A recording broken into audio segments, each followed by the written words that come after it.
Welcome to The Simple Fix, a myth-free movement podcast from kezaWellness.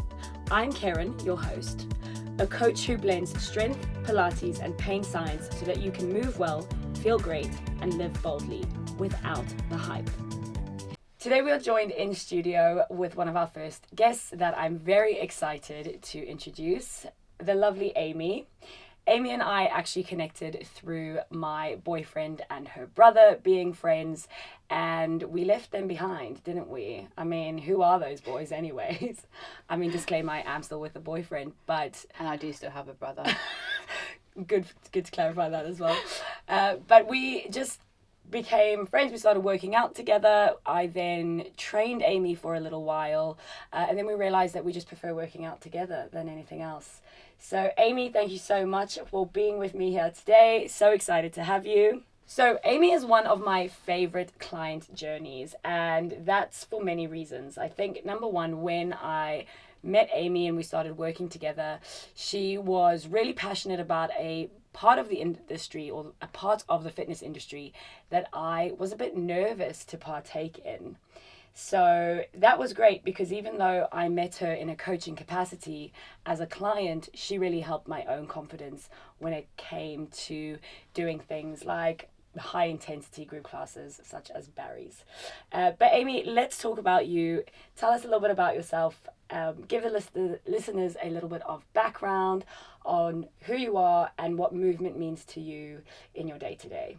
Yeah, sure. So movement has been quite a journey for me, I would say. Much like most people, I have gone through phases in my kind of movement journey. So it's fair to say initially quite inconsistent with what I was doing. Never really found anything that I loved or I particularly enjoyed. Didn't really enjoy sports at school. Didn't really have anything that felt like my calling.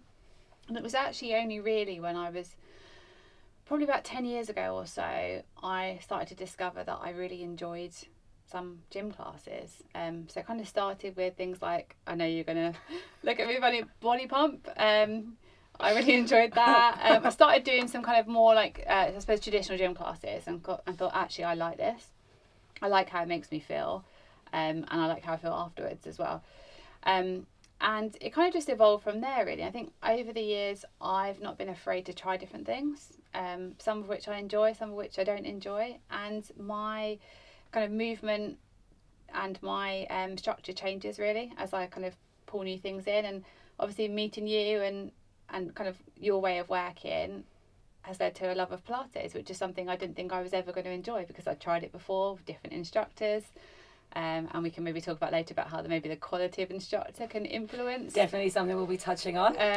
How that can influence your kind of experience or something. But yeah, it's definitely evolved over time. My background, so I have a fairly busy job. I'm responsible for a team of about 40 people. That obviously keeps me engaged and busy. I'm sure it does. And I also have a 3.5-year-old daughter, which is another big part of my life as well. Amazing. So what I love about that is it was just the available and accessible group classes that basically sparked your interest into the fitness industry. So what we see at the moment, commercial classes are so different to what they ever were. You usually were able to access a group class quite easily, whether it was like at your local community center or in the gym that you already subscribed to. And there wasn't really like that much hype around it. Like you went to classes and it was cool. And it's wonderful to hear that classes like that, no matter what they are or were. I mean, I roll my eyes at I've actually never done a body pump class, so there's no reason for me to roll to do that. There's no reason for me to roll my eyes at them. But it doesn't actually matter, which is, something that the kezaWellness and Simple Fix philosophy is about, is that movement is movement, right? Yeah. Yes, quality of movement has to come into it, and instructors and the industry, of course, but the fact that that's what sparked your interest and started you on the journey of prioritizing movement and training is great, because once you're interested in something and you, as you said, you liked how you felt during the class and you liked how you felt after the class, that's amazing. So often we see people trying to incorporate movement into their lives that they don't enjoy. Yeah. And I mean, of course, there is prescriptive movement that you need to do sometimes, but the best movement is the one you're going to do at the end of the day. Okay, so tell us about your journey from body pump to where you are now. So I'm assuming you would go to a couple classes a week just at the gym. And what does your current training schedule look like? Yeah. So I think COVID actually, like most things, completely turned my schedule on its head, because I had quite a nice little setup, had a gym right by my office. I was able to kind of fit in those classes around my working in the office days, and then that all changed. So started to do a bit more running in that period. My husband's quite into running, so that was kind of our thing we did together during COVID, again, like most people. And then over time, I think kind of everyone was kind of looking at what life looked like post-COVID, and I met you actually. I think in between the first and second lockdown. Yeah, I think it was that 2021 December, Yeah, where we'd all been let out, and then we were forced to go back indoors. yeah. And I actually think we got ourselves signed in together for was it Christmas Eve? Yes, Like we did. a Yeah. Christmas Eve workout on the Common. Yeah, It was raining. yeah. The boys went for a walk. I think they went to like the bakery or something. Yeah. They went for a walk, and we did a workout. We did. And we didn't really know each other No. then. We'd waved at each other from the street, and that was that really. So that was the start of that, which was cool. And just for a bit of context, at that point, my session style, not that it was a real session, we just kind of went through a workout. I was very much doing like a body weight pyramid style class, where we started with lower reps and then we went all the way up, and it was kind of a blend of your basic strength moves and then some of your basic Pilates moves, because I really am super basic in my programming. But I think we had just a really good time together. I remember thinking that Amy was way fitter than me, and I was like trying to keep up with her, because obviously I was there as a coach, and I'm like, I don't know if I can do this. But it was good. It was really fun. It was super enjoyable. It was good. And I think you started training me not long after that, and what you really taught me is the fundamentals of the basics, right? So I think before then I never really paid that much attention to my form, or those exercises that we all just don't want to do, like push-ups. Yeah. Which is so good for you. Push-ups are so good. And I would just avoid them in classes, or just do them on my knees, because that was the easy way to do it until you forced me to do it properly. But now you do great push-ups. And no, I love it. But that's the thing. So I mean, I kind of graduated from body pump into like kind of more hardcore things, like a Barry's class, which is kind of for those that haven't done that, kind of treadmill weights. Barry's intervals. is intense. It She is. loves it. She goes all the time. She tries to drag me there, and I'm like, I can't do it today. The emotional capacity is not there. It is intense, but I realised that I perhaps wasn't doing it properly, because I was rushing through the motions without doing things correctly. I wasn't thinking about, where am I putting my weight? Like, how am I doing this? And you really taught me to do that properly. And I think I've said to you before, like, that has transformed again my way of moving, because I now am intentional around how I move my body, and I think about doing it properly rather than rushing it or doing weights that I can't actually handle properly. Amazing. I mean, I think something that I have definitely seen time and time again, and a big inspiration for this podcast and this platform, is that the fixes are really simple and subtle, but so effective. So often when we struggle with something, we're just immediately like, yeah, I can't do that because I'm weak, or I need to practice it more, or I'm not meant to be able to do that. So it's often very like, it's not inspiring. A lot of us, obviously, we have a lot of tenacity and dedication, and we want to be able to do things. But when you don't really understand the technique behind something, or don't understand what needs to change to unlock that level or unlock that movement, it can just be so frustrating. Yeah. And unfortunately, in a lot of group class settings, commercial fitness was never designed for that kind of nuance. And now, though, in the world we live in today, the information is a lot more readily available, and it's now coming to the point, I feel, where people need to take a bit more responsibility for themselves and for their movement. If you are struggling with something, the answer is out there, and it's just not as complicated as you think. So something that I work on Amy, or I worked on with Amy a lot, and I still remind her, even though she doesn't need to be reminded that much anymore.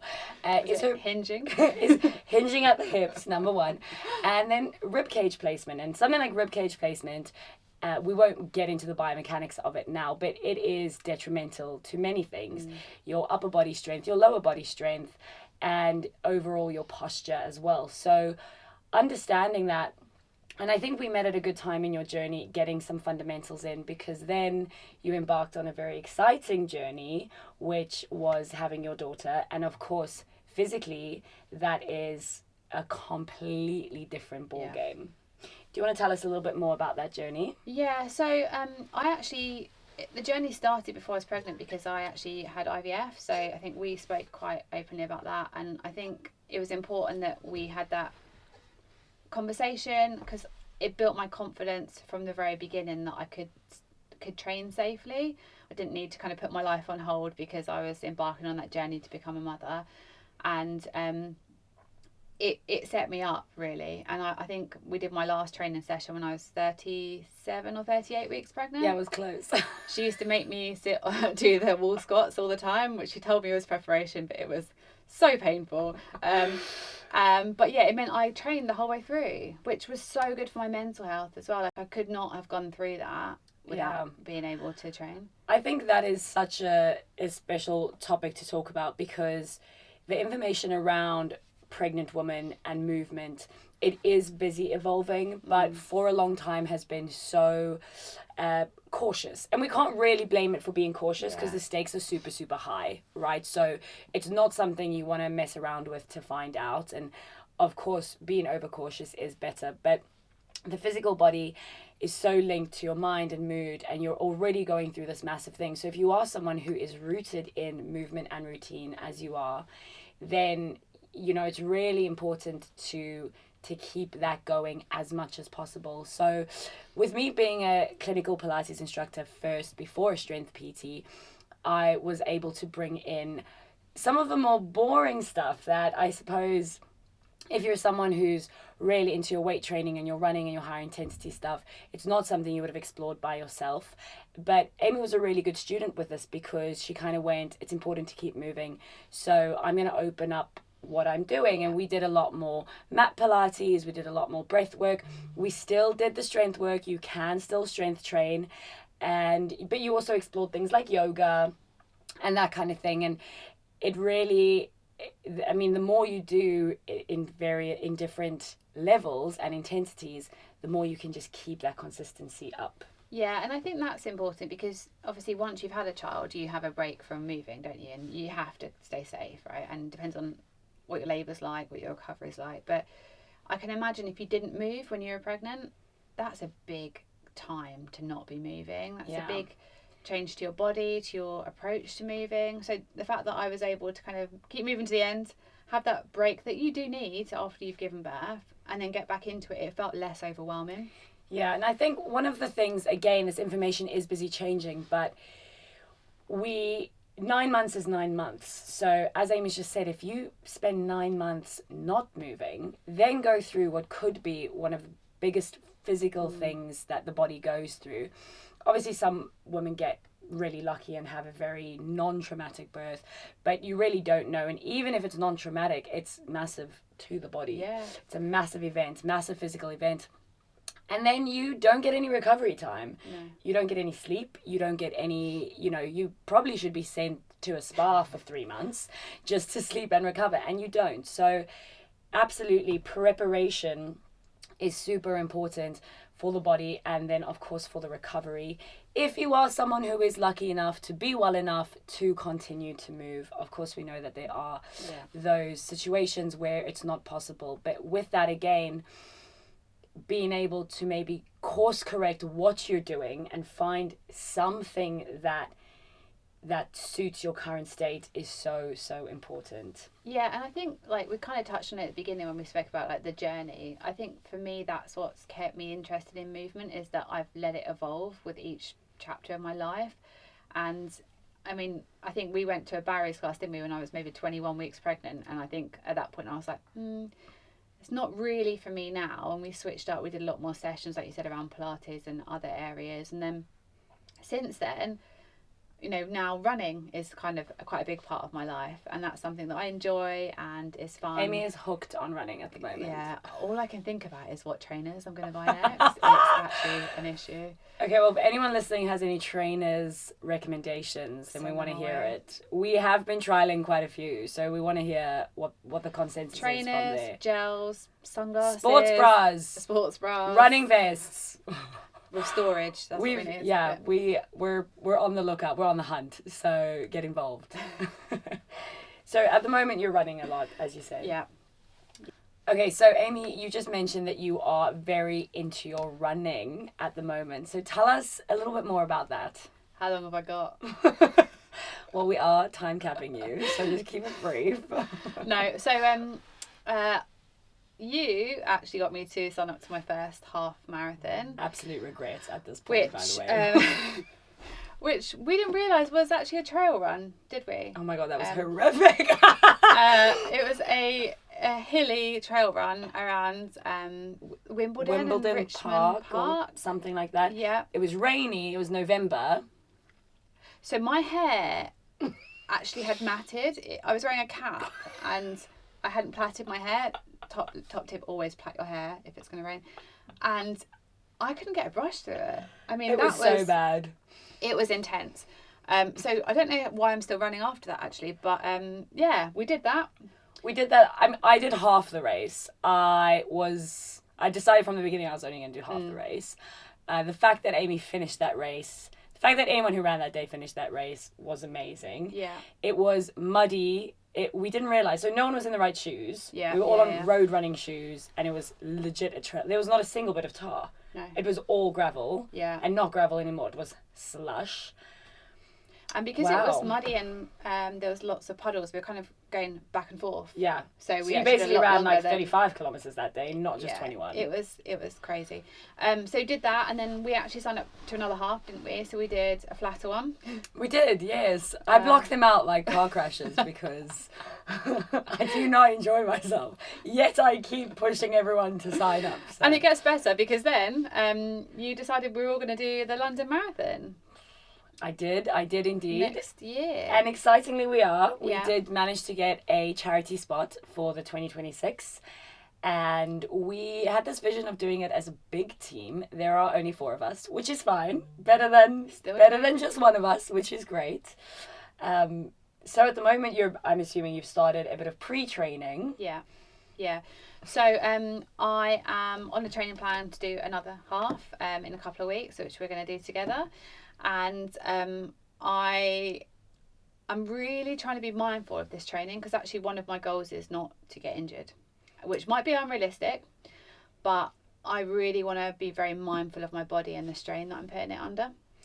I think at this point it's fair to mention that Amy is one of these people that once the plan is in place and like the data is there, she'll be doing it. She will be hitting it. If she's put it in her diary, if that's the schedule, if that's what her training plan says, she's going to make it happen. Now, in the fitness industry, obviously that is the propaganda that you are fed, that you should just make it happen.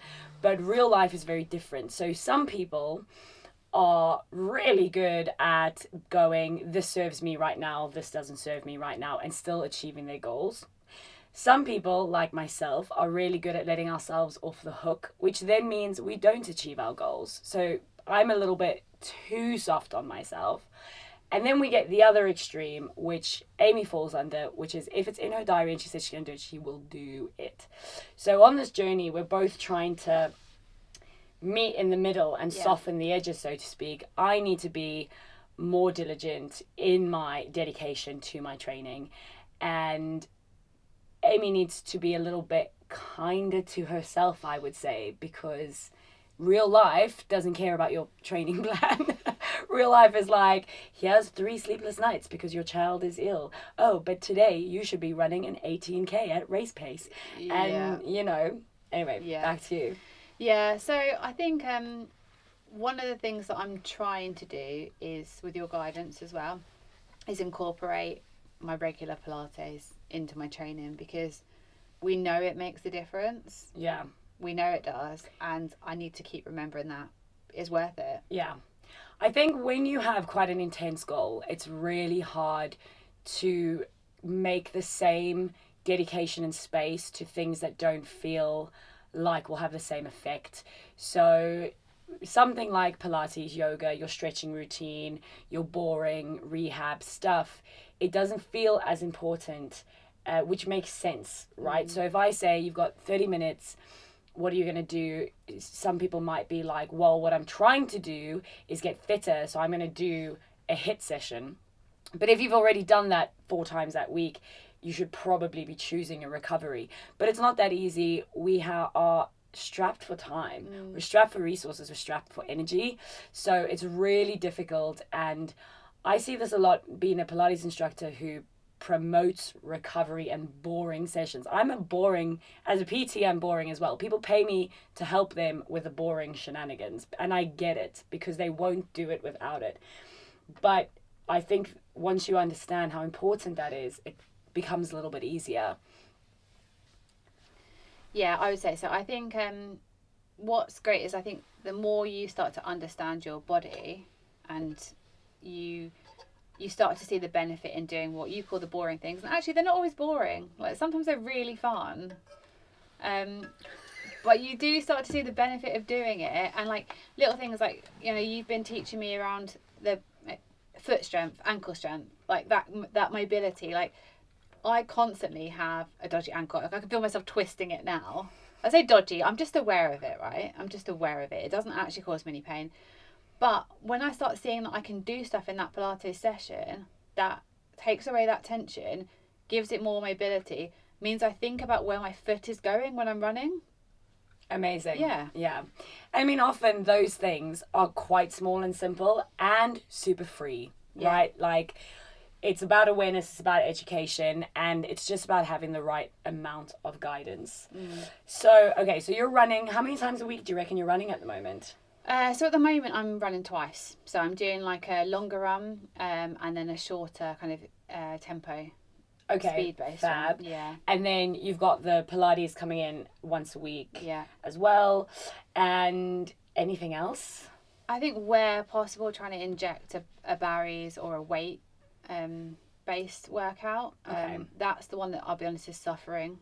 But maybe not getting fitted in at the moment. Well, I mean, honestly, we look at the week and we go, okay, it's whatever. It's 7 days or 5 days. So what can I do every day? I'll give myself 1 rest day. That's 6 days. It's not going to work, right? It's not going to happen. And I think this is such a good point of conversation because whenever you do a training plan, I recently did a training plan just on ChatGPT because who is not doing that, right? And I put in my exact schedule. Yeah. Travel time included, clientele included. I put in that I wanted to get an average of whatever 7 times 7 is. Hours of sleep across the week. 49? So I think it's 49, yeah. I think I even said 56. I was like, let's aim high. Yeah. So I really did it conservatively. I wasn't like, at all costs, I want to do this. Give me the plan. I was like, this is what my real life look. And even that plan, I was like, buddy, I'm not running. There's no way I'm going to fit 3 runs a week in. There's no way I'm fitting 1 heavy load session and then a plyometric session in and then a recovery when? Yeah. When? And I have equipment at home. I'm a trained professional. She actually has a reformer bed. I'm so jealous. Yeah, I have a reformer bed at home and not even I can do my ideal training plan. So if you're listening and you're like, every time I try and start a plan, I fail, just know that most of them are so unrealistic. Even the realistic ones are unrealistic. So if you can smash out 70% of what you plan to smash out, you are doing so well. Okay, so I've just realized that I should really use my Pilates bed more. But anyway, okay, so depending on when this episode goes live, depending on when you're listening to this right now, at the moment we're 2 weeks out from a half marathon. And we're like 6 months out from the marathon. Wow. Okay. Wow.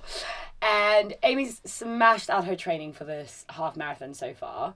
So I think you're feeling quite excited for it. Yeah. Yeah. And I think part of that training is that it gives you, from what I understand, a bit of a balance from your corporate job, because your job is really hectic. Yeah. And how do you find fitting movement into the day to day? So whatever it is, whether it's your run or your Pilates class, or how do you find that management? Of course, you also have a daughter that you and your husband look after by yourselves. Yeah. Tell us a little bit more about that kind of balance. Yeah, I think to make it happen, I have to schedule.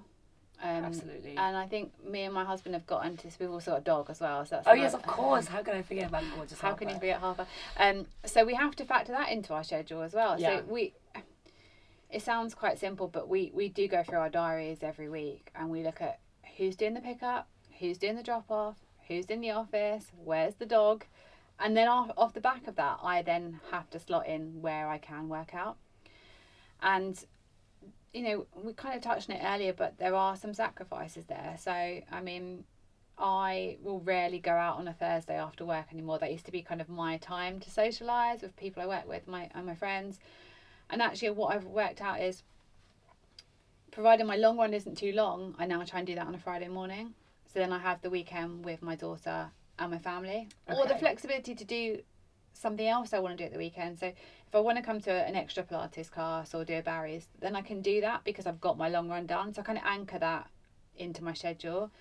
But I do think I'm lucky that I have got a supportive partner who's on the same page as me with my goals and wants to support me. And my work, I have to build in an element of flexibility. I think it's a juggle, and I think there's a reason they call it a juggle, because sometimes one thing does drop. Yeah, definitely.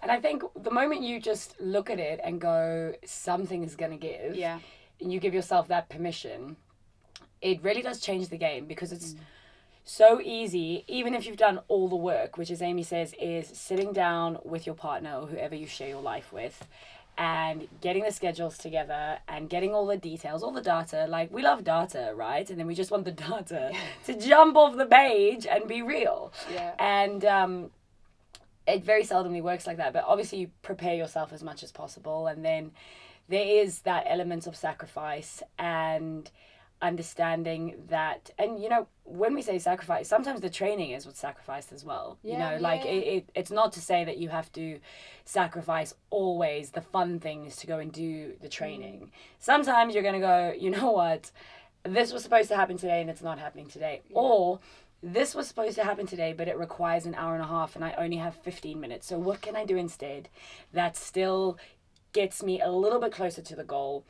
It's not exactly what I planned, but I'm gonna improvise. I think juggling, improvisation, obviously layer that on top of planning as well as you can, you're gonna get there. Yeah, and I think that's something, again, you've been quite good at helping me change my mindset, because I have been a bit of an all or nothing person, and if I can't do 100%, then I'm not going to do it. I think some of the more simple workouts you've programmed for me, I'm like, okay, that's actually 20 minutes. I'm notorious for not wanting to do anything in the evening. So I've told myself for years, I work out in the morning, I work out at lunchtime. Anything past that, I just can't do it. Now, there is obviously some truth, I think, in terms of it's more difficult for me. Yeah. And maybe I'm more tired, or maybe I get the best out of myself if I work out first thing, because I can enjoy those endorphins all day long and feel that sense of satisfaction. But equally, a 20-minute workout in the evening is achievable. I can do that, and I can't overlook that because it feels like it's not long enough, or it's not what I was supposed to do. It's still helpful. Yeah, absolutely. I feel like this is such a thing we're trying to move past in the wellness space. So as a coach, when I'm looking at people and I'm helping people, especially people in pain and rehab, that kind of thing, you start to zoom out and look at their whole lives. And we are so programmed and conditioned by ourselves. We create these things, these constructs out of wherever we create them out of, and we don't really allow ourselves the flexibility to explore what happens if we don't do this. So I actually ran the London Marathon in 2023, and based on my work, because the nature of what I do, I work in the morning. Now, I would love to start the day with my long runs, with my workouts, that kind of thing, but it just isn't it isn't a reality for my schedule. Now, I cannot tell you with an honest heart that I love exercising or running past midday. I absolutely don't. And I dread it the whole day. But I did have to get over myself and go, well, the only gap that I easily have 3 times a week is between 2 p.m. and 5 p.m. So either I'm going to absolutely destroy myself trying to get up at, I don't know, 3 a.m. in the morning, or I'm just going to suck it up and give this a go. And it's still not my favorite thing, but I've opened my mind to it. And then you sit back and think, like, where does that construct come in from? And it's the same as thinking and feeling, believing that a 15-minute movement session from your couch is not worth your time. Never mind, is it effective? Being effective depends on what your goal is. But if you are just trying to bring in more movement, or you're trying to make sure you're staying mobile to support other training, or whatever it is, you're trying to stay pain-free, we have this thing that in order to do that, I have to go to X institution, pay X amount of money, wear X amount of bougie, overpriced activewear, work with this person, listen to what they say. And at the end of the day, when you zoom out, if that's what you believe in, you're only spending about 45 minutes a week trying to get better. Whereas you could be injecting, as Amy said, I love that term, little bits of movement and of progress throughout your week without totally destroying yourself. It's very difficult. The idea that anything has to happen for an hour or at a scheduled time or only in this peak moment while you're fasted, while you're this, all of those things, if we're looking at an Olympian, maybe they matter. But if you are just an everyday person, they don't matter at all. Yeah. What matters is that you get something done. I think it's so easy for these things to become so restrictive. I mean, I don't know if you've seen people on your Instagram who wake up at 3 a.m. They wake up at 3 a.m. and then they have an ice bath, and then they do meditation, and then they run a full half marathon before their child's woken up, and then they do a few more things, and then they go to the office for 8:30. Like, what kind of message are we sending to people? Absolutely. I mean, we all know, like, that social media is trashing our brains, right? We know that. But even knowing that, I was actually thinking about this on the way here. You don't have to agree with it for it to be in your head. Yeah. So once you've been exposed to something, we'll be like, I don't want to compare myself. But you are comparing yourself, even if you don't want to. So this half marathon that's coming up, I will run it. But I really have been going back and forth about not doing it because I have barely trained. I'll run it because I know I'll be able to do it safely, but that wasn't the goal. The goal wasn't just to get through it. The goal was to have done a good block of training, feel good about the time, and use it as a starting point for our marathon training. I've not managed to do that. So like last week, I'm going, why would I even run the race then? Because XYZ. I'm flooded with the images of people doing their training, smashing out their tempo runs, their big blocks, their this, everything. I'm being told how easy it is to just download an app, follow exactly what they say, and then you'll be great. You'll take 500 minutes off your time. I'm also bombarded with people running slower than me, being like, just a slow jog. You don't always have to push the pace. And I'm like, are you kidding me? Like, that's the fastest I've ever run. So although I know 100%, all that really matters is me going and showing up and being safe.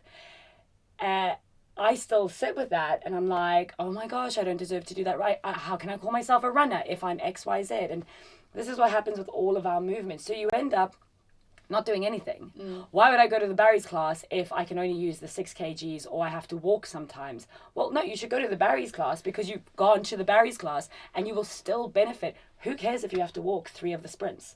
It shouldn't matter. Yeah. But we are flooded with this hectic pressure from people that if they are actually doing that. I mean, I'm not a parent, so my algorithm is not as parent focused, but because my algorithm is quite fitness focused, I do get a lot of mums who are training, parents who are training, which by the way is amazing, 100% well done. I'm not trying to take anything away from that, but it's crazy. You should not be waking up at 4 a.m. you should be sleeping 3 extra hours if you can. Like, and it's crazy because how are you then as a parent who's managing to do 40 minutes a day supposed to feel? You're going to feel like that's not good enough. And if you're not even managing 40 minutes, you're probably not even going to try for 15 minutes because you know you can't do 40, you know you can't do an hour, so why would you try? Yeah, I think all these things, like I used the word restrictive earlier, they make it seem impossible. Yeah. And it's not. Yeah, exactly. I think they make it seem impossible because they paint a very specific, unrealistic goal. Yeah. And what you don't see through all of that is, I mean, I know as someone in the fitness industry, when I'm filming something, a lot of planning goes into that. And that, whatever that is, might just be like one like fluke of a day. So first of all, we know we're being lied to is actually what I'm trying to say. We know that, but it doesn't help our processing. We know that it's fake news, but yet we will still sit there and go, well, if I can't achieve this, I'm not even going to try.